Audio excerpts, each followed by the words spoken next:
passe dans les fiançailles, si quelqu'un s'énerve jusqu'à te tuer, vous êtes encore fiancé, c'est que dans les mariages, ça va être grave. L'aspect extérieur, il faut que la personne te plaise. L'éducation, c'est pas tout le temps. Hein. Au lit, c'est pas l'éducation. Hein. Est-ce que c'est mauvais d'être faible? Non. Il faut parfois être faible dans certaines choses. Comme dans ces choses-là. Il faut être faible. Quand tu es faible, tu gagnes. Non? Nous, les hommes, par exemple, est-ce que je peux parler? C'est sans tabou, n'est-ce pas? Oui. Nous, les hommes, nous aimons les sexes plus que les femmes. Tu as besoin de ta femme. Si tu appliques la force là-bas, ça ne va pas marcher. Ceux qui azaï ou maté, ceux qui azaï ou timbato, il y aura des problèmes dans la maison, il n'y aura pas la paix, il n'y aura pas la joie. Et puis, il faut savoir, il y a des choses que les gens ignorent. On n'est pas fort tout le temps. Oui. Une personne avec qui tu dors la nuit, parfois tu es dans le sommeil, tu es en train de rêver, elle se réveille, elle te regarde. Oui. Elle te regarde. Tu sais ce qu'elle peut te faire pendant qu'elle te regarde. Mais de mon côté, pour garder la chaleur dans l'amour, c'est ça, je fonctionne avec ma tête. Quand il fait plus de 3 heures, il doit m'écrire et me dire où est-ce qu'il est. Et quand il n'écrit pas, il est foutu. Alors qu'il faut vieillir, naturellement, c'est le cycle de la vie, mais l'amour ne doit pas vieillir. Tu vois un homme qui dit jamais je t'aime, mais il dit mais oh, aïe, Sauf qu'il ne le dit pas. Parce que justement, nous les Bantous, on a ce problème-là. C'est-à-dire on garde dans le cœur, on emmagasine dans le cœur. Êtes-vous une femme jalouse? Moi Ah, chérie, est-ce que je suis une femme jalouse? Si je devrais me décrire, non. Quand mon mari me donne son téléphone, moi, ça me fait mal à la tête. Je lui dis toujours, quand il me donne le téléphone, parce qu'il est au volant, il me dit appelle tel numéro, je lui dis toujours comment on fait pour entrer dans ton téléphone. Bon, chacun a son cœur en termes de jalousie. Moi, je crois d'abord que tout le monde est jaloux. D'ailleurs, quand on a des problèmes, les sexes n'ont pas sa place parce qu'on n'est pas de bonne humeur, ça se passe dans la tête, ces choses-là. C'est pour ça que vous allez voir des gens, ils s'injurient tous les jours, ils se tabassent tous les jours, mais ils font des enfants. Ça veut dire quoi? Ils essayent d'inhiber ces problèmes-là avec la sexualité, mais après, ils se rendent compte que le problème est toujours là. On ne répare pas un problème par le sexe. Une personne qui vous offre des biens au lieu de réparer, c'est un manque de respect. Oui. Dès que besoin se présente, on doit dialoguer tout le temps. Au volant, comment vous manquez de choses à vous dire? Parce qu'en fait, quand vous êtes mariés, vous êtes des amis. Et j'ai dit, en passant à ceux qui nous suivent, épousez des amis. N'épousez pas quelqu'un qui est comme votre commandant en chef, vous êtes derrière. Épousez votre ami.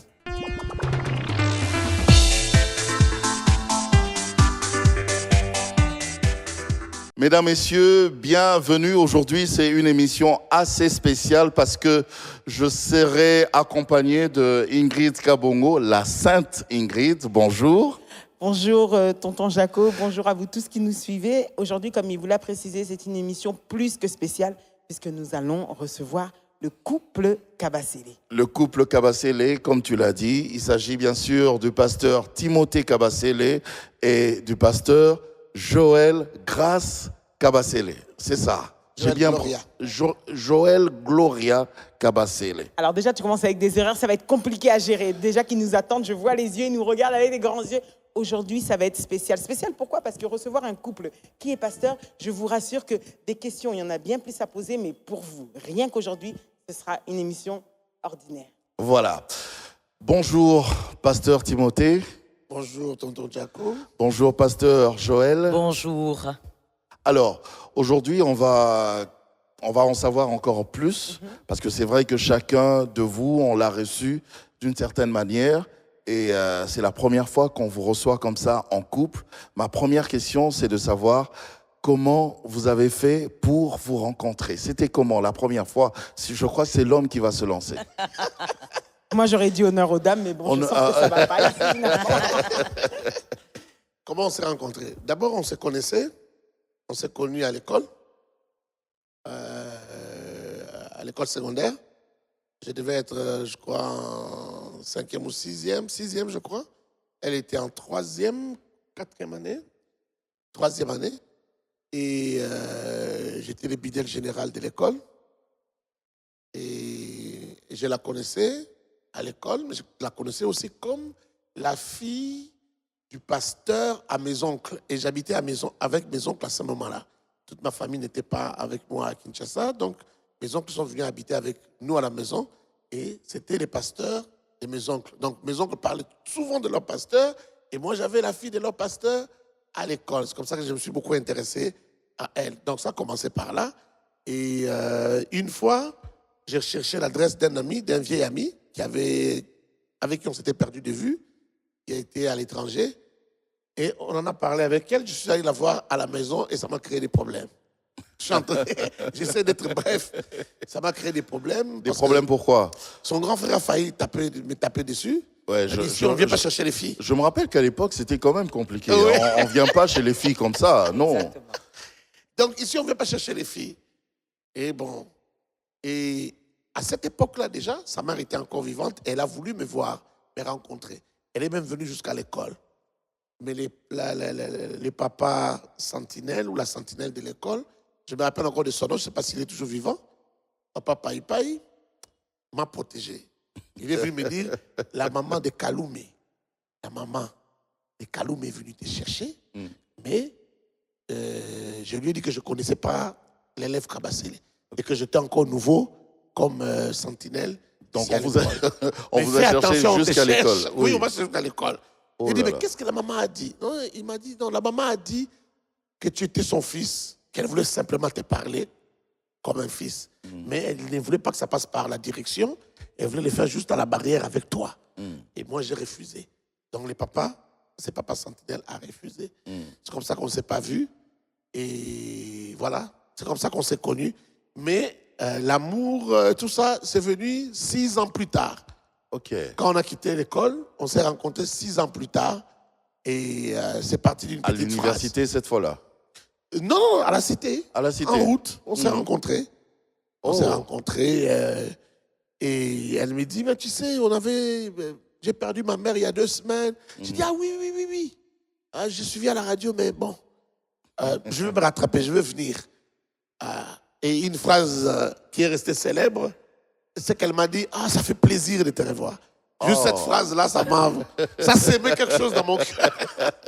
Et c'est à cause de cette phrase que je l'ai recherchée après. Et tout a commencé.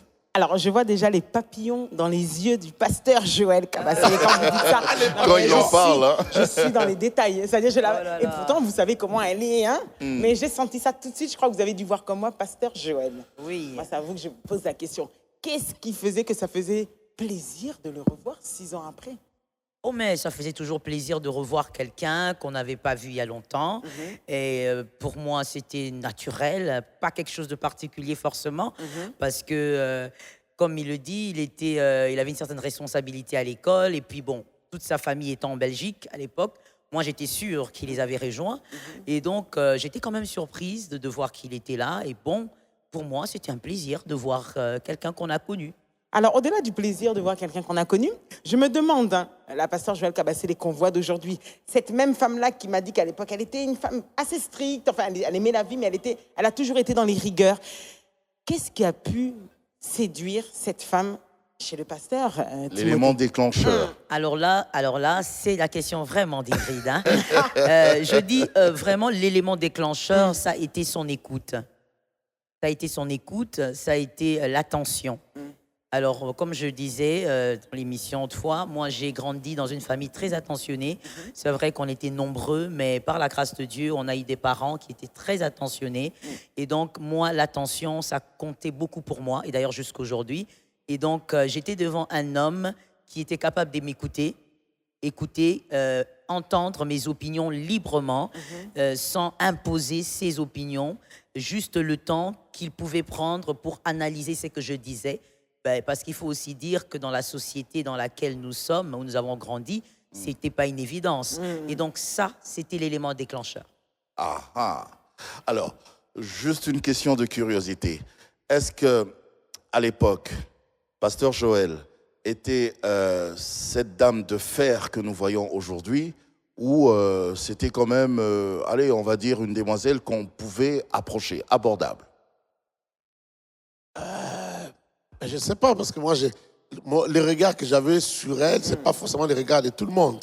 Moi, déjà à l'école, elle m'était un peu soumise parce que j'étais responsable. Mais c'est vrai que à l'église, 6 ans plus tard, quand je suis allé la voir, on s'est rencontrés à l'église. C'est-à-dire après qu'on se soit rencontrés en route. On s'est donné rendez-vous, c'était à son église, à l'église adventiste. Donc quand je suis allé là-bas, j'ai trouvé qu'elle avait des responsabilités dans la chorale, dans la jeunesse, et qu'elle était très stricte. C'est là que je découvre cette femme stricte, qui veut que chaque chose soit à sa place, qui se faisait respecter. Mais ça, moi, je ne connaissais pas. C'est ça qui vous avait attiré ou bien? Non, même pas. Même pas. Qu'est-ce qui vous a attiré? Parce que, bon, allez, c'est pas juste le fait d'être strict, ordonné.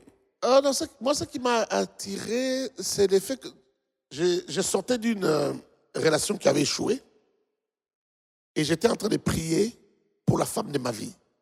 Donc, vous étiez déjà chrétienne?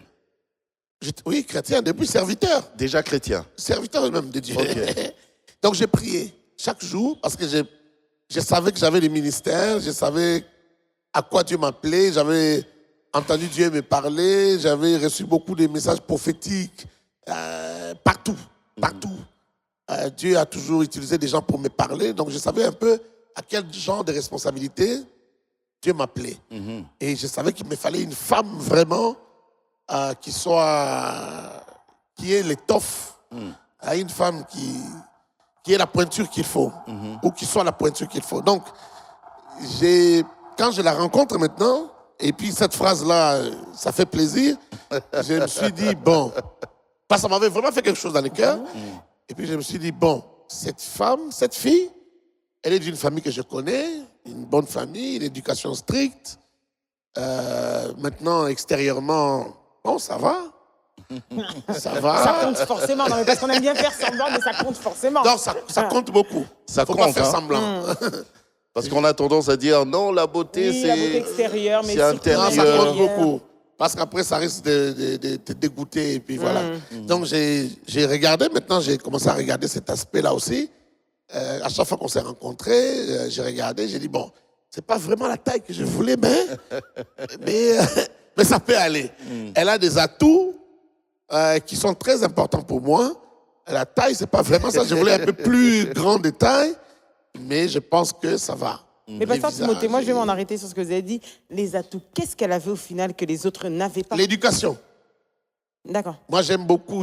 Pour moi, c'est très important l'éducation. Je ne vais pas épouser une femme très insolente, une femme, mal élevée, qui ne sait pas me parler en public. Déjà ça, me parler en public. Vous voyez, beaucoup de gens, ils ont des problèmes à ce niveau-là. Effectivement. Pasteur Joël, moi j'ai quelque chose à demander à Pasteur Joël. Écoute, Pasteur Joël, je ne sais pas pourquoi vous riez. Oh non, Ce mais... sourire, j'adore. Mais non, je te regarde. Hein. Pasteur Joël, est-ce que, comme il l'a dit, et comme le pasteur nous l'a précisé, il était déjà serviteur. Question que tout le monde attend. Lito, il pénait, bêta makina, normal, toi, il y a qui frère. La question, c'est celle-là. Pour faire plaisir à ceux qui sont là. À ceux qui nous Tu es suivent. provocatrice. Eh ben, je t'assure. Hein. Je t'assure. La pasteur sait très bien que tout le monde attend cette réponse. Ben non, écoute, la drague s'est passée à la manière dont elle devait se passer. Hein, parce que moi, bon, je sais pas pour les filles d'aujourd'hui, mais moi, je crois que la drague doit être la drague. C'est-à-dire, quand un homme te veut, il doit te dire « je te veux » et voilà pourquoi tu me veux. Et voilà. Mais non, ça s'est passé normalement. Il m'a dit « écoute, je suis sûr ». D'ailleurs, à l'époque, il disait déjà « je suis sûr, tu es la femme de ma vie, c'est avec toi que je veux passer la vie ». Et puis, il m'a même... C'est vrai qu'à l'époque, il n'y avait pas à genoux avec la bague et tout ça. Clair. Mais il a tenu ma main, il m'a dit, moi, je mettrai l'alliance dans ce doigt. Moi, j'ai dit, monsieur, tu rêves ou quoi? Il dit non. Il était à genoux? Comme ça. Non. Heureusement que Juste non. tenir la main. Oui, heureusement que c'est non. Heureusement que non. Donc, non, mais il a vraiment exprimé ce qu'il avait dans son cœur. Ça n'avait rien à voir avec Matthieu, Habakkuk et tout ça. Il a parlé de lui, il a parlé de ce qu'il voulait. Et ce que j'avais aimé aussi, il faut le dire, c'est qu'il n'avait pas parlé de son ministère, de tout ce qui va avec. Non, il a parlé de lui et de ce qu'il voulait de notre histoire. C'est lorsque je me suis engagée qu'il a commencé maintenant à me parler de ce que lui, Dieu lui avait dit sur son ministère, sur la vision, sur sa vie. Et voilà. Donc c'est venu après. Mais la drague était la drague. Mais comment savoir qu'on a fait le bon choix? C'est une question maintenant d'ordre général, puisque vous, je pense que vous êtes, après toutes ces années, vous êtes persuadé que c'était le bon choix. Oui. Comment savoir que c'est le bon choix? Alors, comment savoir aujourd'hui ou à l'époque? Déjà à l'époque. Bon, déjà à l'époque. Déjà à l'époque. Oui, déjà à l'époque. Déjà à l'époque. Alors d'abord, je veux vous dire, je ne sais vraiment pas comment ça va prendre. Je veux le dire, hein, chérie? Vas-y. D'accord. Dites-le. C'est que moi, à l'époque, j'avais déjà un dilemme. C'est que la plupart des garçons ou des hommes qui me courtisaient le faisaient par intérêt. Le faisais par intérêt à cause de la position de mon père, à cause de la position de mes frères. Donc, Et vous le il y avait- saviez? Bien sûr, je le savais. C'est étrange. J'étais très jeune, mais je le savais. Je savais que la plupart des hommes venaient parce qu'ils voulaient soit être engagés quelque part par mon père ou encore, en tout cas, ils voulaient des choses de ce genre. Par intérêt. Alors, voilà. Alors donc...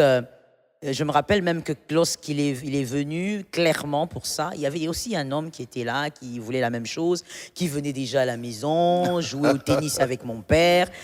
Mais je savais que c'était par intérêt. Et quand lui approche, c'est la Surtout que première lui jouait chose... déjà au tennis avec papa. Voilà. Ah. C'est la première chose que je constate. C'est que lui connaît personne. Bon, c'est vrai que les oncles priaient dans la même église, mais c'est quelqu'un de lointain. C'est quelqu'un qui a son histoire, qui a sa vie, qui fait ses choses. Et lorsqu'il m'a proposé de vivre ensemble pour la vie, ce n'était pas forcément après avoir connu tout le monde. Voilà. Donc ça, déjà, c'était quelque chose d'important pour moi. C'est vrai que ce n'était pas le critère pour accepter, mais c'était important pour moi de savoir que c'est quelqu'un qui ne connaît pas grand-chose de ma famille. Et comment c'était savoir que c'était le bon choix, comme je te dis, déjà le fait qu'une personne a envie de t'écouter, de te comprendre.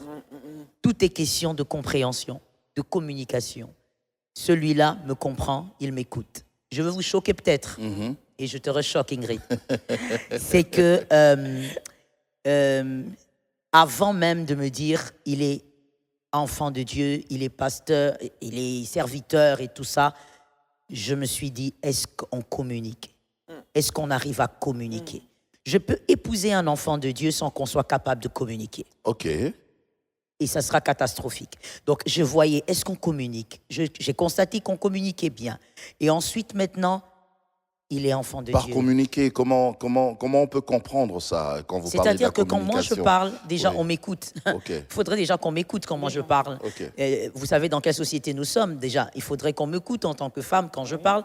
Et quand il m'écoute, et quand je l'écoute à son tour, je comprends avec ma petite intelligence que ce n'est pas quelqu'un qui a fait semblant de se taire. C'est quelqu'un qui m'a compris, qui m'a écouté et qui a vraiment compris ce que j'étais en train de dire.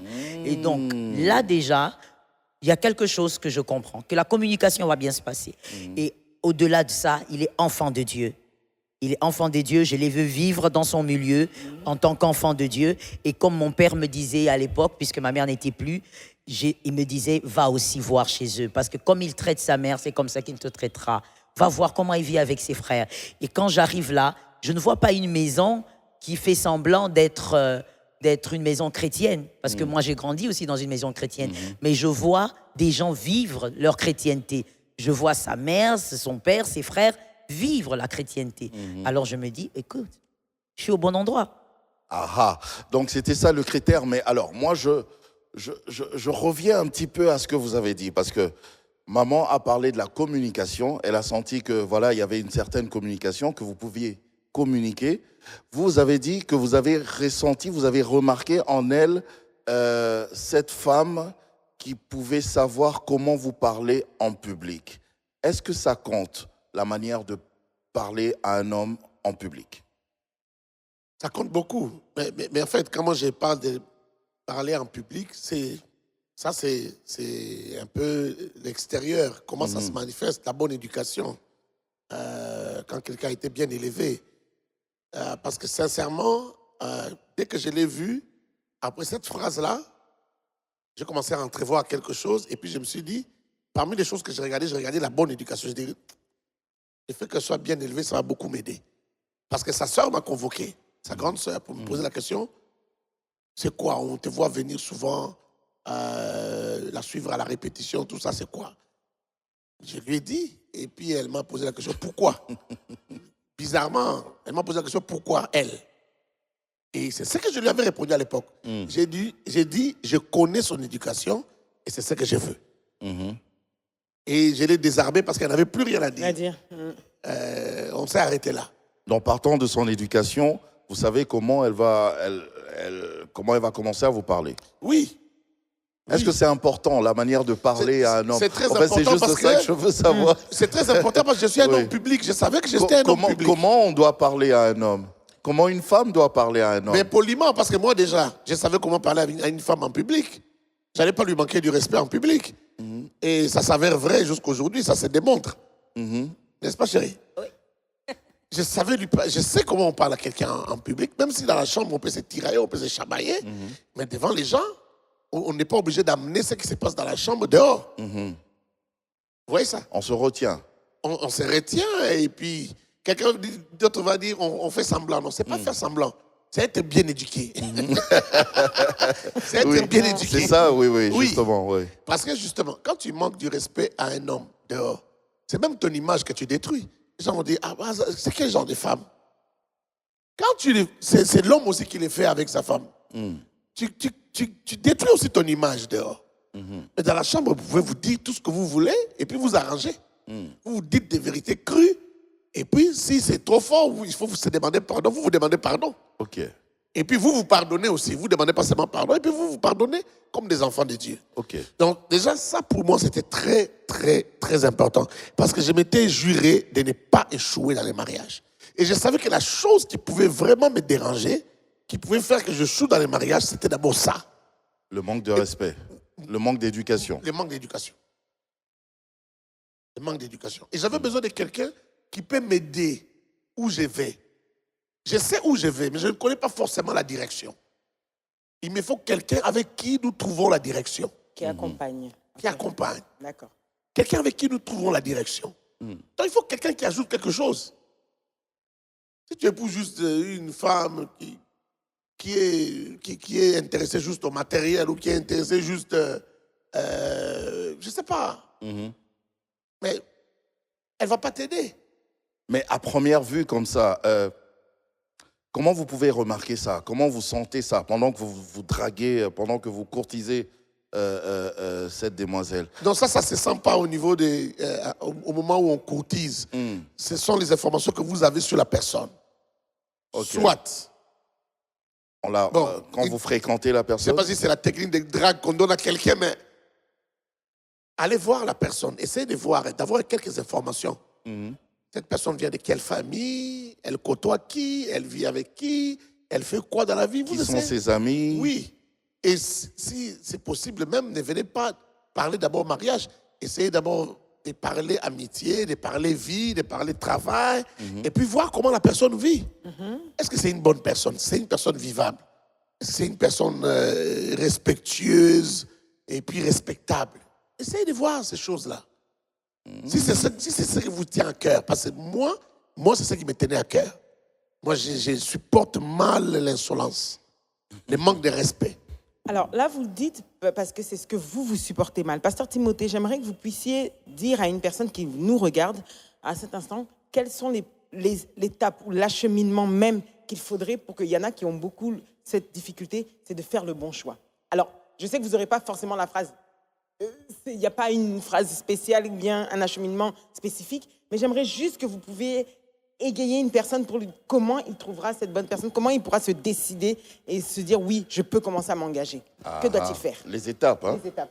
Bon, moi, je pense que lorsque vous voulez trouver une bonne personne, la première chose à faire, c'est prier. Prier vraiment. Okay.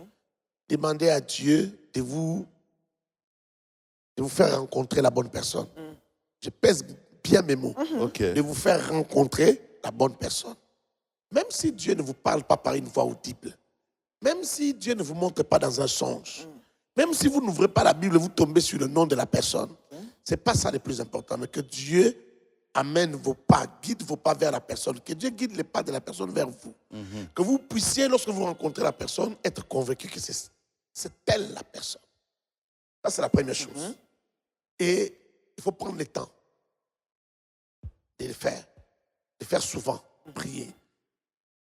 La deuxième chose, maintenant, quand vous rencontrez quelqu'un et que vous vous posez la question, est-ce que c'est cette personne ou pas? À partir de ce moment-là, commencez à voir son comportement. Comment la personne vit. Est-ce que ce comportement vous correspond? Mais si en Ne vous amont, laissez vous pas avez déjà bluffer par la prié. beauté. Si vous avez déjà prié, donc c'est la bonne Non, mais parce que personne. des fois, Dieu ne répond pas forcément. Il peut rester silencieux. Bon, Dieu peut répondre.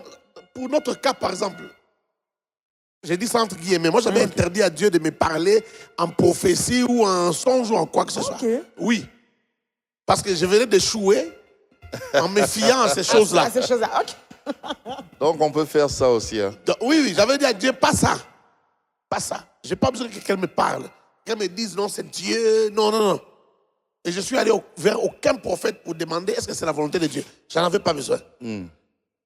Moi, je savais, Vous-même, vous avez prié. à force de prier pour ça, je savais, Dieu m'avait donné un peu le profil. Je savais un peu quel était le profil de la personne que je vais épouser. Ok. Vous voyez? Ok. Donc, au point que le jour où je l'ai tenu au doigt pour dire, je mettrai l'anneau ici, c'est le même jour-là, je lui ai dit aussi, si tu es la femme que je dois épouser, tu es vraiment la femme de ma vie, voilà, tu es telle personne, tu es telle personne. Wow. Tu as l'âme de prophète. Tu es telle personne, telle personne, telle personne. Je lui ai dit ça. Wow. Vous voyez? Et de là, elle a commencé à me raconter son enfance pour me dire, oui, je comprends. Si ce que tu veux dire ça, ça, ça. Quand j'étais enfant, je voyais ça, ça, ça, ça, ça. On a commencé à parler. Mais là, moi, j'avais déjà presque tous les éléments. Ok. J'avais déjà presque tous les éléments par rapport à ce que je cherchais. Comme je disais tout à l'heure, pour moi, c'était d'abord l'éducation. Donc, pour répondre à la question d'Ingrid, pour aider ceux qui nous suivent. D'abord prier. Oui. Donc, d'abord prier, puis commencer à regarder les comportements de la personne. Ok. Même si vous vous engagez déjà, vous devenez fiancé, continuez à regarder. C'est là où beaucoup de gens, pris par la passion de l'amour, arrêtent de regarder, arrêtent de contrôler, de vérifier. Il faut continuer à vérifier. Il faut regarder les petites motions, les petits gestes. Parce que dans les fiançailles, si quelqu'un s'énerve jusqu'à te tuer, vous êtes encore fiancé, c'est que dans les mariages, ça va être grave. Non, là, Si c'est... quelqu'un te donne des gifles alors que vous êtes encore fiancé, dans les mariages, la personne va commencer à te battre sérieusement. Donc il faut regarder les petites choses. Elle a dit tout à l'heure que son père lui a dit, il faut aller chez eux voir comment ils vivent. Ou comment ils vivent en famille. Oui. Tout ça, c'est important. Donc il faut regarder. Et dès que tu vois un petit rien, prends ça très au sérieux. Ne néglige pas. Parce que dans les mariages, ça va s'aggraver, ça va se bonifier. Oui. Donc, pour moi, ces deux choses-là sont des choses très, très, très, très importantes. Troisième chose, on peut ajouter aussi l'aspect extérieur. Il faut que la personne te plaise. Quand même. Si la personne ne te plaît pas, c'est juste son éducation. L'éducation, ce n'est pas tout le temps. Hein. Au lit, ce n'est pas l'éducation. Hein? Hein? Quand tu veux toucher ta femme, tu vas avoir les yeux fermés parce que tu ne veux pas regarder. La pudeur Non, m'interdit. il faut que les yeux, il faut que son aspect extérieur te donne l'appétit de ces choses-là qui sont autorisées dans les mariages. Ok. Il faut que son aspect extérieur te donne l'appétit. Il faut que son aspect extérieur te mette à l'aise quand vous êtes invité quelque part, quand vous êtes avec des gens. Il faut que tout ça, il faut que tu sois d'accord avec. Que tu n'aies pas honte d'elle. Non, tu ne dois pas avoir honte d'elle. Mais je crois qu'il a voulu surtout dire que tu es envie d'elle. Tout ça, C'est ça. tout ça là-dedans. Ok. ça là-dedans. Ah. Alors, vous avez dit, il y a des choses qui se remarquent quand on est fiancé. Là, je pose la question à maman Joël. Je pense que je lui avais posé cette question avant même l'émission. Pendant qu'on est fiancé, j'ai comme l'impression que chacun joue son marketing. Ces choses-là que vous avez évoquées, Daddy, On les cache. on les cache un peu. Oui. Et dans le mariage, on commence à voir les griffes. Alors, comment savoir que vraiment, là, je suis tombé sur la bonne personne? Parce que pendant les fiançailles, c'est difficile vraiment de voir les failles. Alors, moi, je dis, le commun de mortel, d'ailleurs, l'a dit, hein, chasser le naturel, il revient au galop. Il revient au galop. Donc, voilà pourquoi, quelque part, quand vous voulez vous engager à une personne, ne tombez pas sur la personne le lundi pour l'épouser mercredi. C'est-à-dire, ayez quand même le temps de vous observer, parce que même si on fait semblant, à un moment ou à un autre, on arrive à voir des signaux, oui. Et mais il y a des gens qui peuvent faire semblant 1 an, hein. Oui, c'est Ouais, il y a vrai, toujours mais des signaux. pas tout le temps. Ah oui? On peut faire semblant pendant longtemps, mais pas à chaque instant, je pense. On peut faire semblant même pendant 5 ans, mais pas à chaque instant. Voilà pourquoi on a dit, il a dit, quand on est fiancé, des fois, quand on est amoureux, dans tout ça, on arrête de regarder. Non, il faut regarder. Il ne faut pas que l'amour crée la cécité. Ok. Soyez capable de regarder, parce que c'est que vous nous refusez de regarder et en train de vous introduire dans votre destinée. Donc, pendant tous ces instants-là, les femmes, les hommes, regardez, observez le langage, les phrases des fois qu'on lance comme ça, de Sans manière, réfléchir. de manière non calculée. Ne fermez pas les yeux sur ces choses-là. Donc moi, je veux vous dire, pasteur, la vérité, c'est vrai qu'il y a du semblant dans les fiançailles, mais quand on est un bon observateur et qu'on prend au sérieux, au fait, sa destinée, parce que, pasteur, il y a très peu de couples fiancés qui réalisent que quand on est fiancé, on n'est pas qu'amoureux. On a la responsabilité face à sa vie. Ok. Alors, allez au-delà un peu de votre amour et réalisez qu'ici, il s'agit de toute une vie. Donc, dans l'amour, que vos oreilles restent ouvertes.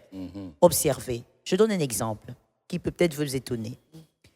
Vous constatez que cet homme-là, vous êtes une femme, cet homme, il est pratiquement parfait avec vous. Mais vous apprenez de son ami et de quelques personnes qu'il a un peu de dette partout. Envers vous, c'est parfait. Mais vous constatez que c'est un homme qui s'endette facilement. Mais ça devrait vous parler. Il paye. Mais voilà, Insolvable. justement, il a des dettes parce qu'il ne les paye pas. Donc, ça devrait vous parler. Il est parfait avec vous, mais il a des dettes partout. Ça dit beaucoup. Les dettes, c'est un problème? Oui, c'est un problème. Être C'est insolvable. une personne... Bon, j'ai des dettes et je paye. Non, tu déjà peux pas là. avoir beaucoup de Déjà dettes là. et payer. Oui, moi, je me dis déjà Bon, là... beaucoup de dettes, franchement, Oui, ça, c'est je vrai. me dis déjà là, c'est un problème. Parce qu'une personne responsable ne vit pas en se disant « je prendrai des dettes ». Une personne responsable fonctionne autrement. Vous voyez, même quand vous êtes dans une société, par exemple, comme chez les autres, où vous vous dites on peut prendre un prêt pour sa maison avec la banque et tout ça, c'est un système. Ça, c'est tout autre chose. Mais quand vous voyez quelqu'un qui est en train de vivre en prenant des dettes 20 ici, 10 dollars là-bas, 50 € là-bas, il y a un problème quand même. Même s'il est payé, moi, en tant que femme, je dirais à une autre femme, arrête-toi un peu et regarde bien. Parce qu'un homme responsable ne vit pas en se disant « je prendrai à gauche, à droite ». C'est un peu comme dire à quelqu'un « vous vivez avec les poches des autres ». Ces autres qui vous donnent de l'argent travaillent. Donc vous ne pouvez pas vivre comme ça, même quand vous les payez. Donc c'était un exemple pour dire qu'au-delà de ce qu'il peut dire et faire, observez un peu ce qu'il y a autour de lui. Que vous soyez homme ou femme, et ça va vous parler. Ok. Alors moi j'aime bien l'observation, puisque c'est revenu avec le pasteur Timothée, ça revient encore avec le Ça pasteur t'a Joël. aidé, hein? Non, surtout ça a permis à ceux qui nous regardent, aidez-moi, à ceux qui nous regardent, de comprendre que c'est quelque chose qui est très important, au-delà de la passion, au-delà de l'amour, au-delà de, comme elle a dit, de la cécité. Quand on aime, on oublie, mais l'observation doit rester quand même le socle. On entre dans la séquence mariage. Ah, Ah oui, parce qu'on a parlé des fiançailles, on a ressassé ça, on a compris. On Mais évolue. pasteur Timothée, écoutez, moi j'en profite puisque vous n'êtes pas encore passé d'entre nous, alors je m'attaque plus à vous. Ou je me dirige vers vous. plutôt. Tant mieux. Je me dis du coup, le mariage, qu'est-ce que vous avez pu découvrir? Ça veut dire qu'il y a toujours une facette cachée.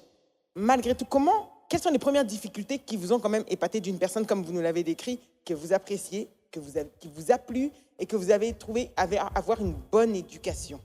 Mais quelles ont été les réalités, enfin l'envers du décor? Je suis toujours un peu dans tout ce qui est le cachet, quoi. Oui. Ah oui, ma première surprise, c'était, je crois, 3 ou 4 jours après. C'était sa colère. Quand elle 4 s'est jours fâchée. après le mariage? Oui, oui. Mais décidément, Juste 4 jours. elle a tenu Oui, pendant juste les 4 fiançailles. jours. Mais bon, je suis pas journaliste, sinon j'allais te poser la question. Toi, c'était après combien de jours? Parce que tu sais, un jour, j'ai dit aux jeunes que ça se passait toujours comme ça. J'ai dit, bon, on va inviter par hasard. On va prendre des couples à l'église. Oui. Et on va les inviter à la réunion de la jeunesse. On va leur poser cette question. Vous vous êtes chamaillés après combien de jours? Wow. Et sur 7 couples, il y en avait, je crois, 4 qui se sont chamaillés la première semaine. Bon, moi, c'était déjà dans les fiançailles. Déjà. Vous étiez trop vrai, alors. Trop vrai. Donc, nous, c'était le 4e jour, je crois. 3e ou 4e jour. Et je ne l'avais jamais vu comme ça. Oh. Ouais, je ne l'avais jamais vu comme ça. Jamais. Je ne la connaissais pas comme ça. C'était quoi, la lionne qu'on voit actuellement Elle ressemblait plus au pasteur Joël. Non, ça, c'est rien. La lionne, là, c'est Pire rien. encore. Ok. Mais ça, c'est sans colère. Ça, c'est l'onction. Mais ici, c'est la colère. La colère. C'est la colère, c'est le dégoût. Si je savais que tu étais comme ça. Moi aussi, je lui dis, mais si je savais que tu étais comme ça. Mais c'est notre foi, là, on comprend rien. Hein, on fait un discours dessous. On nous dit, mais on nous dit pas. Pasteur Joël, vous pouvez au moins essayer de nous aider parce que je sais que vous êtes caché. Vous n'allez pas me le cacher. Oh, mais attends, comme il le dit, 4 jours après, c'est... Oh là là là là. Juste Ça veut 4 dire... jours après, mais franchement, Oui, oui. on garde un on n'est petit même peu. pas dans ça. Non, Bah non, oui. non, ça veut dire... Oh, pasteur Joël. Oui, ça veut dire que...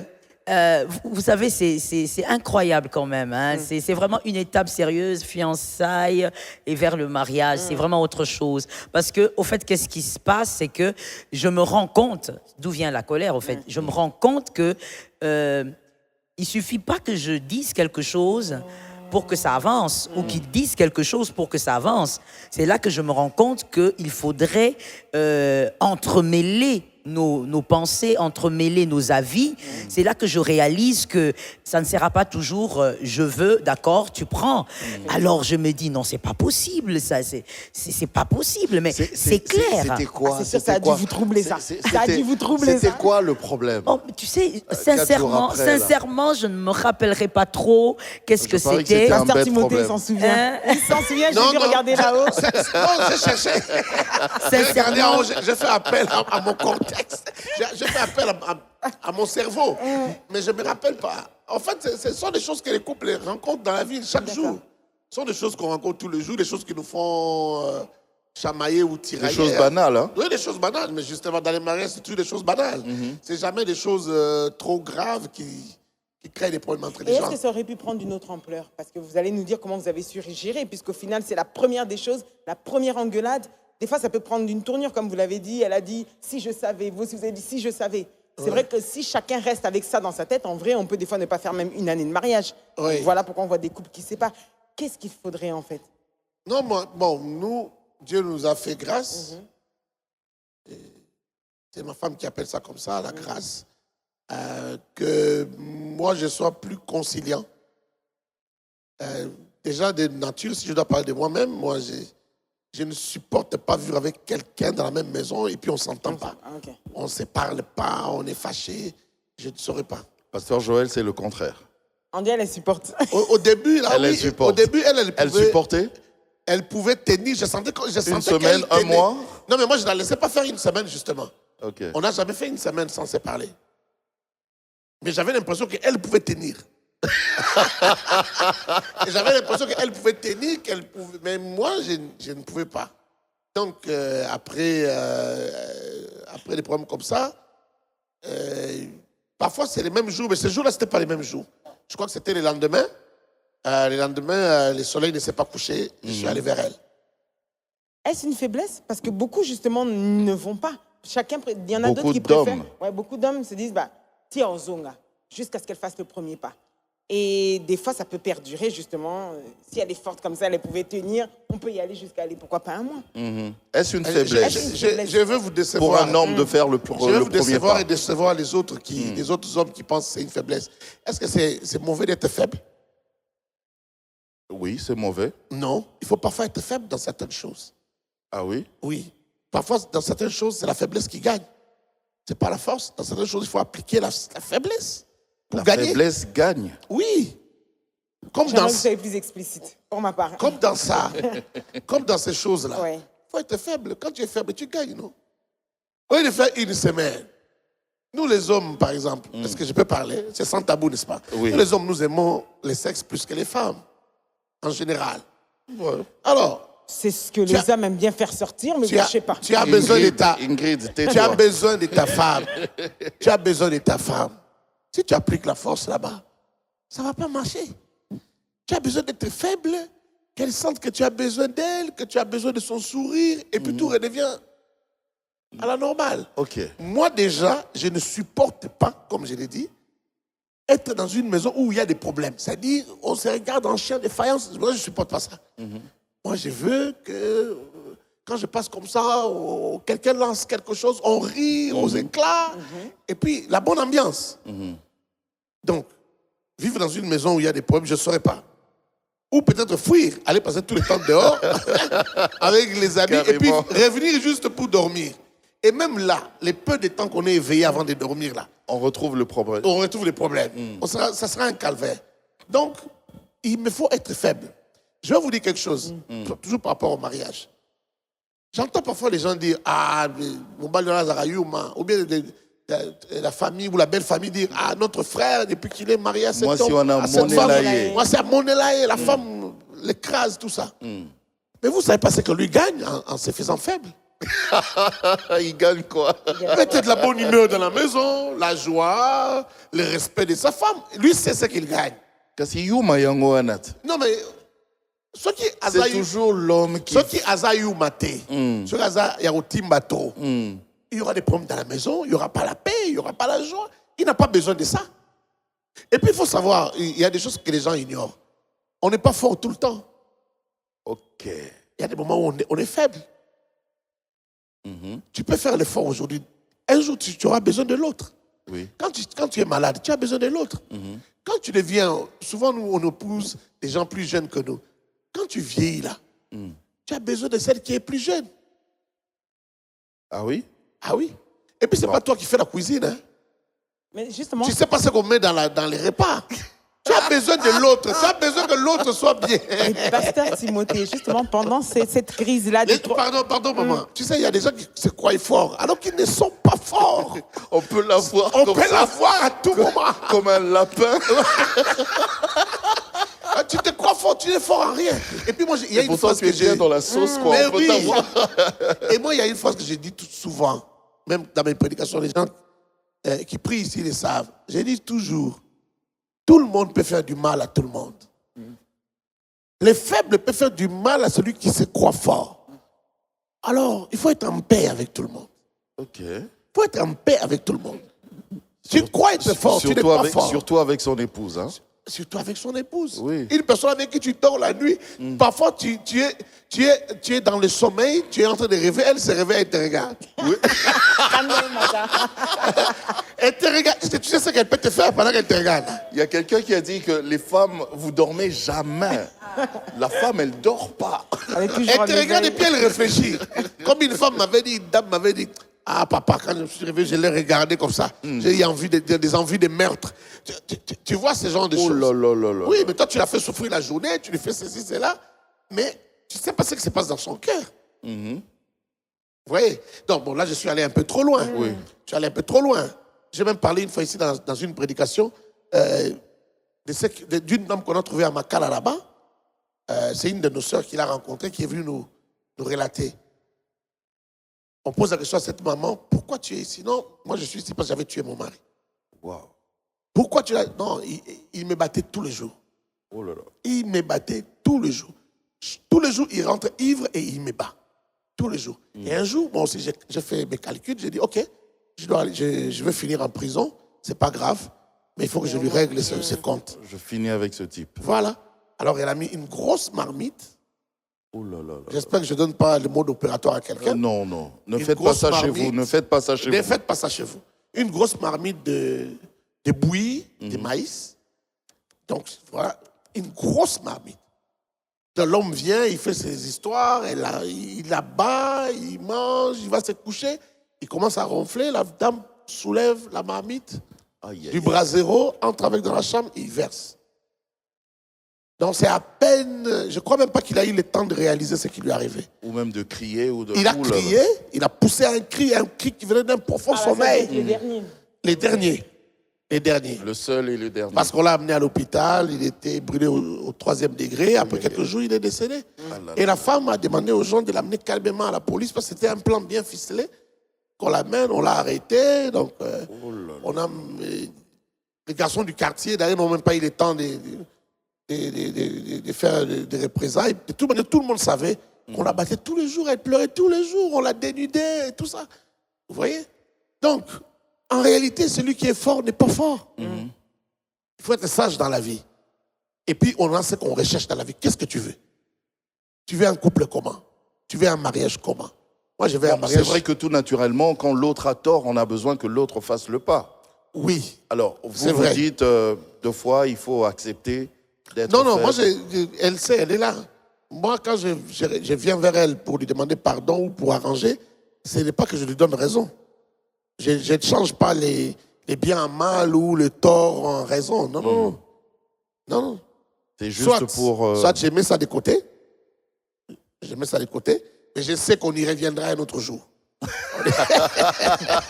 Alors là, c'est... Vous avez dit de côté. On n'y reviendra pas pour se chamailler, mais pour dire, tu vois, l'autre fois quand on s'est chamaillé. Moi, je voulais simplement dire ça, mais toi, tu m'as mal compris. Ou bien, moi, je pense que si elle a un autre point de vue, j'ai dit, bon, toi, tu as ton point de vue, moi, j'ai mon point de vue, ça ne change pas, ça reste comme ça. Mais au moins, dans cette maison, on a besoin de la paix. On met ça de côté. Et c'est tout. Et on avance. Au début, il y a toujours un temps d'ajustement. On se recherche. On a beaucoup de préjugés l'un envers l'autre.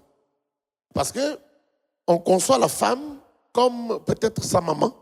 Oui. Ou comme les autres femmes qu'on a déjà rencontrées dans la vie, ses sœurs et les autres. On ne connaît pas forcément la femme qui est en face de soi.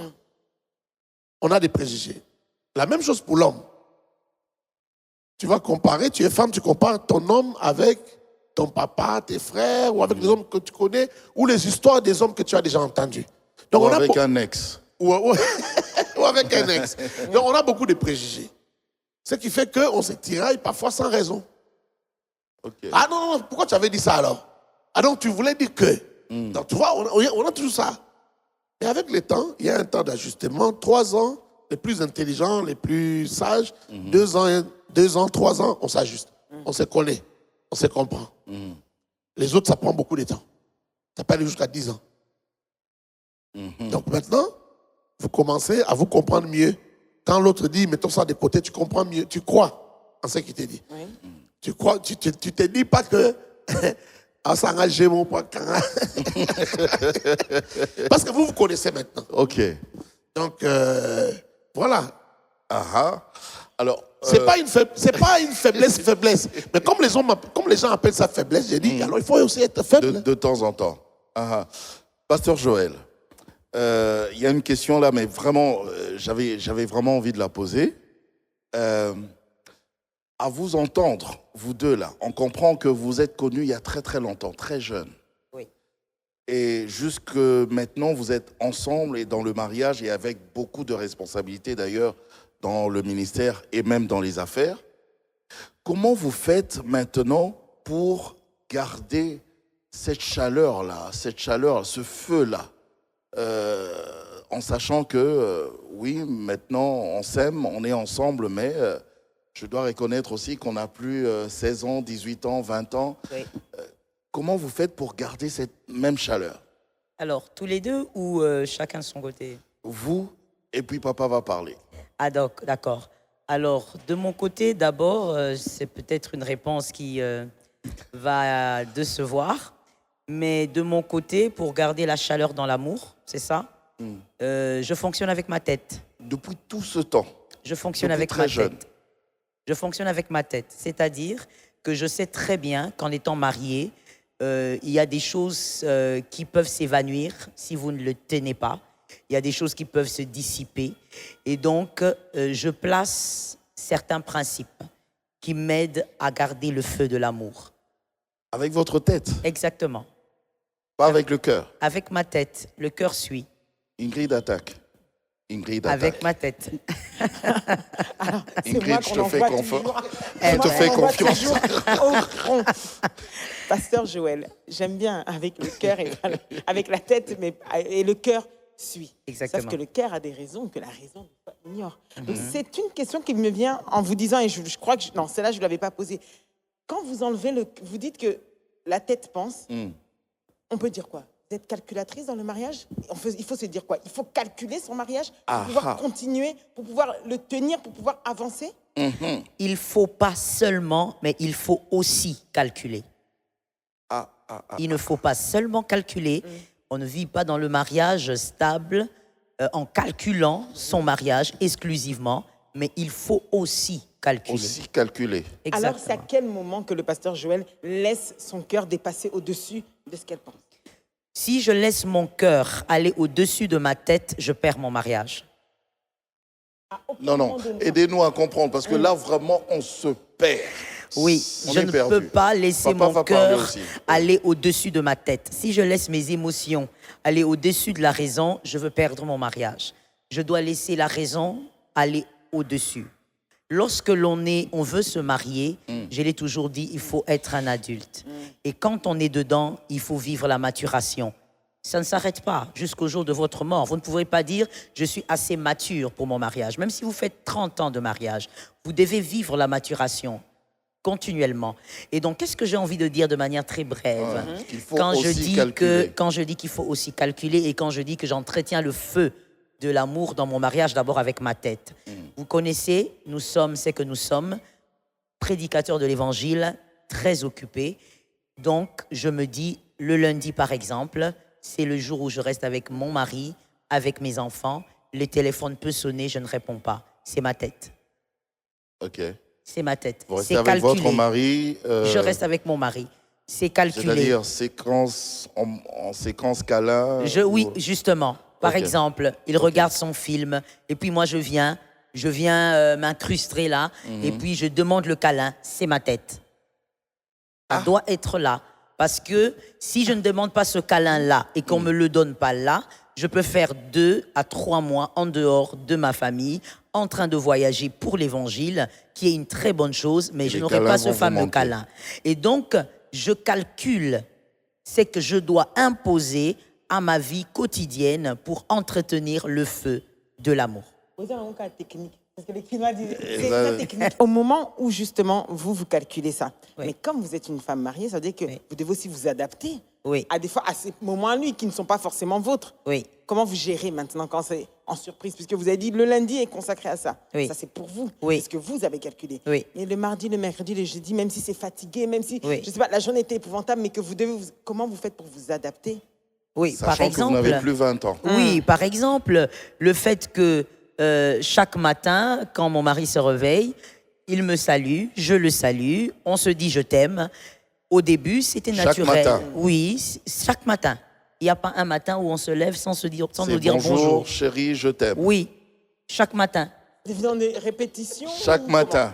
Chaque C'est- matin. D'accord. Instinctif? Oui, OK. chaque matin. Mais vous C'est voyez, comment? Bonjour chérie, bonjour chérie, je t'aime. je t'aime.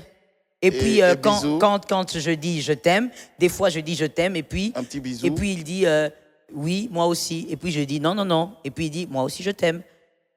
Et donc, c'est-à-dire que puis un petit bisou. il faut entendre le je t'aime. Ben, s'il y a le temps S'il du y a- bisou. s'il y a le temps Oui, du- s'il y a le temps du bisou. Parce qu'il peut arriver qu'en se réveillant comme ça, quand on dit bonjour chérie, bonjour je t'aime, et l'autre, Déjà, il est déjà dans la salle de bain, et puis moi, je suis déjà en train de faire autre chose. Donc, s'il y a le temps du bisou. Mais quand je parle de ce calcul, au fait, c'est... Bonjour chérie, je t'aime. Oui. C'est calculé ou c'est naturel? C'est... Vous Chaque savez, je matin, veux vous pas dire une facile. chose. Je veux Ouais. vous dire une chose que je pense qu'il faut que l'on tue quelque part. Je sais que ce sont des choses que la plupart des gens, des psychologues et peut-être les psychologues en parlent, mais que les pasteurs en général évitent de dire. Mais moi, je veux le dire. Ok. Vous savez, ce qui est calculé n'est pas forcément mauvais ou Mauvais. même, je veux dire, destructeur. Il faudrait mettre l'équilibre dans ces conditions. Ok. Ce sont des mots français. Il faudrait mettre l'équilibre. Quand je dis c'est calculé, ça ne veut pas dire que je ne sens rien. Ça ne veut pas dire, c'est voilà pourquoi je disais ma tête et puis mon cœur. Ça ne veut pas dire qu'il n'y a pas de vrai, il n'y a pas de vérité. Mais ça veut simplement dire que l'on place certains principes pour qu'on ne se perde pas. Ah, Voilà, dans le sens on ne se où perd vous pas. dites déjà que ça, je dois le faire Je maintenant. dois le faire. Voilà, par exemple, quand mon Sinon, mari il est après, sorti, j'aurais pas- ouais. quand mon mari il est sorti, il sait que quand il fait plus de 3 heures, il doit m'écrire et me dire où est-ce qu'il est. Ok. Et quand il m'écrit, Il ne peut pas m'écrire sans mettre un petit cœur, et moi aussi je mets un petit cœur. Et quand il n'écrit pas? Et quand il n'écrit pas, il est foutu. C'est ça que j'attendais. Quand il n'écrit pas, il est foutu. Il est foutu Mais parce il est que... peut-être occupé. Vous êtes tous les deux non. occupés d'ailleurs. Alors, Justement, Oui. justement, pasteur, voilà pourquoi je disais tenir mon mariage, c'est d'abord la grâce de Dieu, évidemment. La grâce est vraiment une grosse grâce.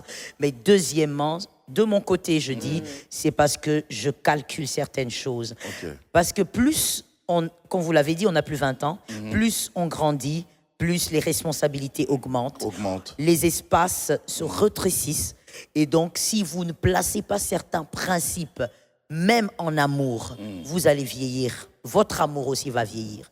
Alors que il faut vieillir, naturellement, c'est le cycle de la vie, mais l'amour ne doit pas vieillir. Et pour ça, il y a même des principes en amour qu'il faut placer.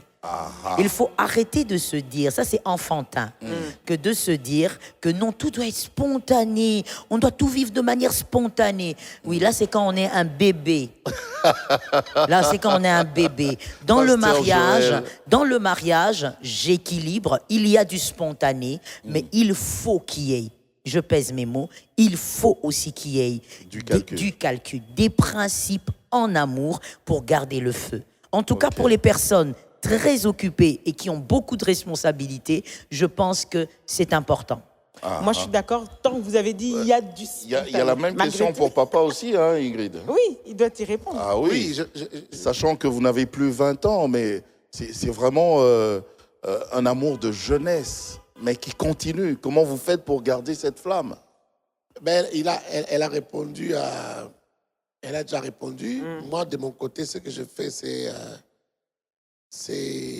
moi, c'est un peu désordonné. En fait, on fait presque la même chose, mais moi, c'est un peu désordonné. C'est-à-dire que quand je les ressens, je les dis. Parce que Dans vous, il y a la tête, il y a le cœur. Oui.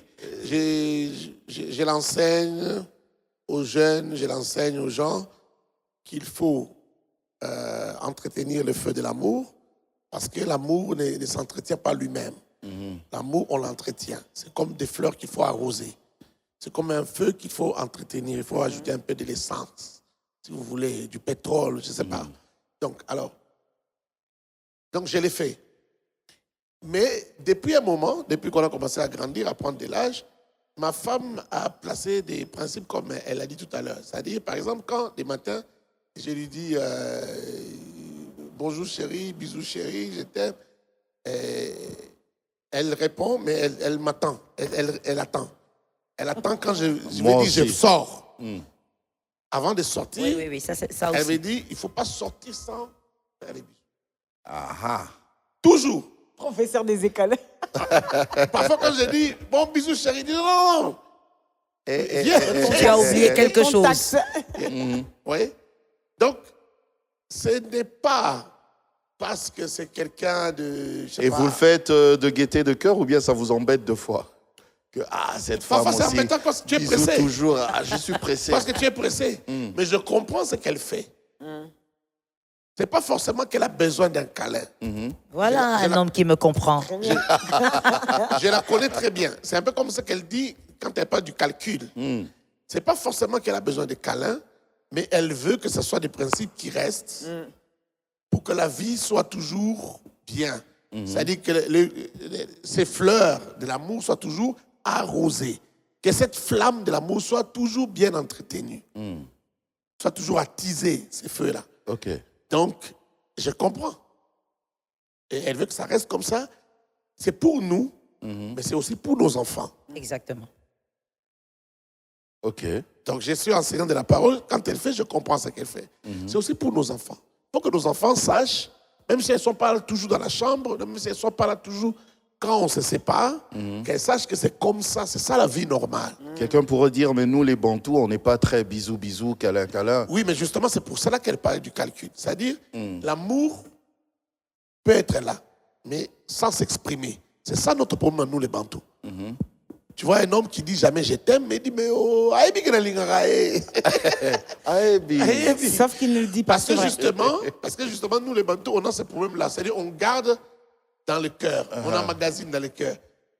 On n'exprime pas. Et parfois, ça laisse pourrir la situation. Et, ça peut faire partie, Ça peut laisser partir une femme qu'on pouvait garder juste si on exprimait son amour.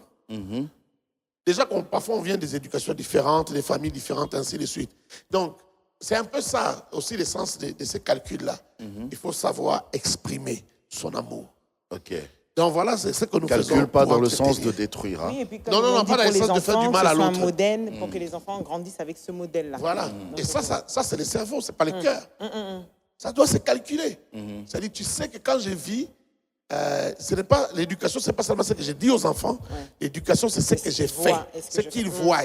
Je dois être un modèle, je dois être toute une prédication, un enseignement. Et l'enseignement du comportement ou des habitudes est plus puissant que l'enseignement du parler. Ok. Alors, par rapport à vos responsabilités, justement, Pasteur Joël a donné l'exemple de lundi, par exemple. Lundi, c'est vraiment séquence câlin, c'est toute la journée totale pour mon mari et tout ça. Et les autres jours, alors? Ça, c'est la première question. La deuxième question, toujours dans ce sens-là. Vous êtes tout le temps partis par rapport à vos responsabilités. Vous deux, d'ailleurs. Vous êtes tout le temps partis, toujours, partout. Alors, comment vous faites? Quand vous rentrez à la maison, vous dites, bon, allez, on va rattraper le temps perdu, ou vous faites comment? Alors, déjà, le lundi, oui, comme je l'ai dit, c'est séquence famille. Et même mes enfants, quand ils vont à l'école, quand ils reviennent, c'est bizarre, mais c'est comme ça. Hein, le réflexe de mes enfants, quand ils entrent dans la salle à manger, ils courent vers la salle à manger pour voir à table, pour dire où est le repas de maman. Parce qu'ils savent que le lundi, c'est maman. C'est maman qui est à la cuisine, c'est maman qui nous fait quelque chose. Et donc, voilà. Et d'autres jours aussi, nous sommes ensemble, mais occupés. Okay. Nous sommes ensemble, mais on ne va pas prendre 5 heures, 6 heures de temps pour causer tête à tête. Nous sommes en train de travailler. Donc, on est là, mais ce n'est pas une présence intense comme on le serait le lundi. Mais quand on voyage, il y a aussi le fait que moi et mon mari, on communique beaucoup par téléphone. Ok. Beaucoup.